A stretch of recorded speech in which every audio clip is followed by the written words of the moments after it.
गरीब बुजुर्गों को उनके जीवन की अंतिम अभिलाषा पूरा करने का मौका दिया।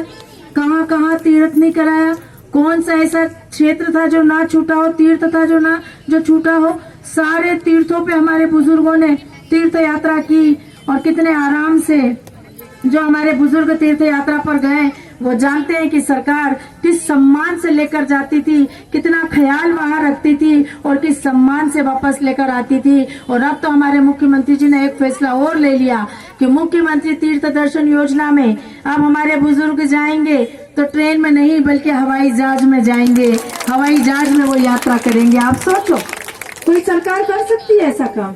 किसी ने सोचा कभी? ये भारतीय जनता पार्टी की सरकार है, ये भारतीय जनता पार्टी के यशस्वी मुख्यमंत्री है जो प्रदेश के गरीबों की इतनी चिंता करते हैं, प्रदेश के गरीबों के कल्याण के लिए काम करते हैं। और इसीलिए आज हमने बुजुर्गों की चिंता की, हमने बेटियों की चिंता की, हमारे बेटों को रोजगार देने के लिए मुख्यमंत्री जी लगातार काम कर रहे हैं। 1000 बच्चों को, युवाओं को हर साल अंतर्राष्ट्रीय स्तर का प्रशिक्षण दे रहे हैं, हर उसमें छूट देने का काम कर रहे हैं। मुद्रा योजना के माध्यम से लोन देने का काम हमारी सरकार कर रही है ताकि हमारे प्रदेश का युवा रोजगार पाए। लगातार इन्वेस्टर्स को अपने मध्य प्रदेश में बुलाकर नए नए उद्योग धंधे लगवा रहे हैं, जिससे कि हमारे प्रदेश में उद्योग धंधे लगेंगे तो हमारे प्रदेश के युवाओं को रोजगार मिलेगा। और आज खुशी है यह कहते हुए कि प्रदेश का युवा रोजगार प्राप्त कर रहा है लगातार। लेकिन मुख्यमंत्री जी ने कहा कि हमने सबकी चिंता की, लेकिन अभी भी हमारी बहनों की चिंता बाकी है और इसीलिए एक योजना और वो लेकर आए हैं और उस योजना का नाम है लाडली बहना योजना।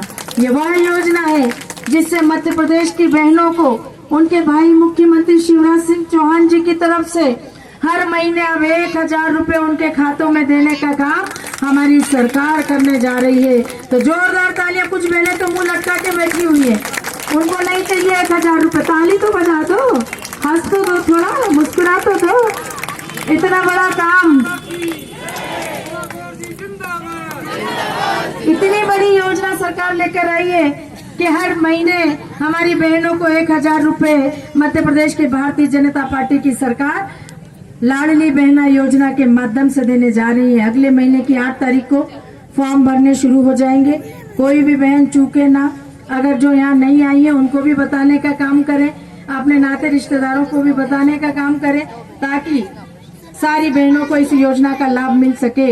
हम विचार करें, क्या कई बार मेरी बहनों के सामने ऐसी स्थिति निर्मित हो जाती है कि कई बार बच्चा बीमार है, डॉक्टर को दिखाया, डॉक्टर ने दवाई लिख के दी, लेकिन दवाई खरीदने के पैसे नहीं है।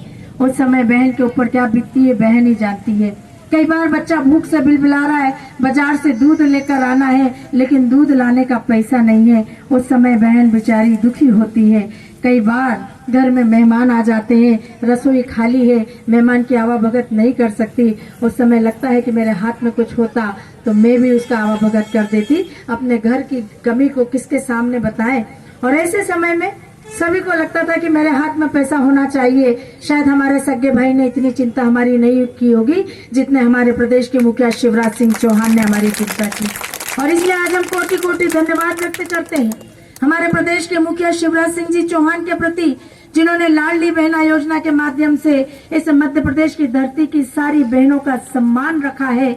और वास्तव में इस प्रदेश की आधी आबादी मध्य प्रदेश के मुख्यमंत्री की हमेशा हमेशा ऋणी रहेगी। हम सब मिलकर मुख्यमंत्री जी को ये विश्वास दिलाएं कि मुख्यमंत्री जी का समर्थन करने के लिए हम हमेशा भारतीय जनता पार्टी का साथ देंगे। ये पार्टी हमेशा हमारे सहयोग के लिए खड़ी है, तो हमारा समर्थन भी ऐसी पार्टी के साथ रहेगा कि नहीं रहेगा? तो उठाइए दोनों हाथ ऊपर और मुट्ठी बांधकर बोलिए भारत माता की, भारत माता की। और उस पैसे का सदुपयोग आप करना, उसको फालतू जगह खर्च नहीं करना, क्योंकि ये आपके बहुत काम के पैसे होंगे। जरूरत पर आपको जब सारी दूर से आशा है कि कोई किरण दिखाई नहीं दे, तब अपने पास रखा हुआ पैसा ही काम आता है। और इसलिए आज के इस भूमि पूजन की आप सबको बहुत बहुत बधाई देती हूँ। हमारे भाई बी शक्ति राव जी को बहुत बधाई देती हूँ और आपको धन्यवाद भी देना चाहूंगी कि आपने मेरे भाई को यहाँ से चुनाव जिताया, बहुत अच्छे वोटों से चुनाव जिताया।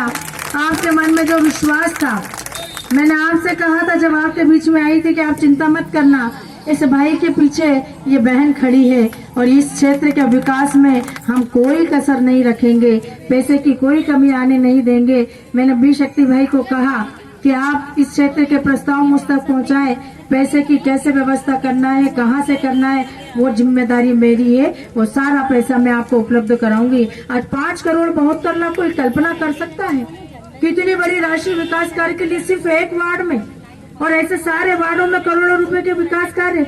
ये गोविंदपुरा विधानसभा क्षेत्र की जनता के प्रति हमारी विकास करने की प्रतिबद्धता है, जनता की सेवा करने की प्रतिबद्धता है, जो हम हमेशा निभाने का काम करेंगे। आज आप सब ने बड़ी संख्या में उपस्थित होकर इस कार्यक्रम को सफल बनाया। मैं आप सबका हृदय से धन्यवाद व्यक्त करती हूँ। आज के भूमि पूजन की बहुत बहुत बधाई देती हूँ। और आने वाले समय में ये देखो, जो भैया कह रहे थे कि लाडली लक्ष्मी का पैसा नहीं मिल रहा, कौन ने बोला था नहीं मिल रहा है? सामने आ जाए जरा। अच्छा, चले गए? हाँ, तो उनका तो कोई कुछ नहीं कर सकता उनका कोई कुछ नहीं कर सकता। ये 3 देखो, ये 3 लाडली लक्ष्मी के कार्ड अभी भी हम यहाँ बांट रहे हैं। और इसलिए आप सबके मन में यह विश्वास रहना चाहिए कि अगर आपके बीच में मैं कोई बात कहकर जाती हूँ तो वो बात कोई ऐसी खाली बात नहीं होती है, क्योंकि हमारी कथनी और करने में कभी अंतर नहीं रहा। जो हम कहते हैं वो करके देते हैं। और आप सबने देखा होगा कि जब जब भी आपको हमारे सहयोग की आवश्यकता हुई, हमने हमेशा आपके साथ खड़े होकर आपका साथ दिया है और भविष्य में भी हमेशा आपके साथ खड़े रहेंगे। बस आपका ऐसा आशीर्वाद हमेशा हमको मिलता रहे और हम इस क्षेत्र से कमल खिलाते रहें, प्रचंड बहुमत से कमल खिलाते रहें। बोलिए भारत माता की जय, भारत माता की जय। बहुत बहुत धन्यवाद।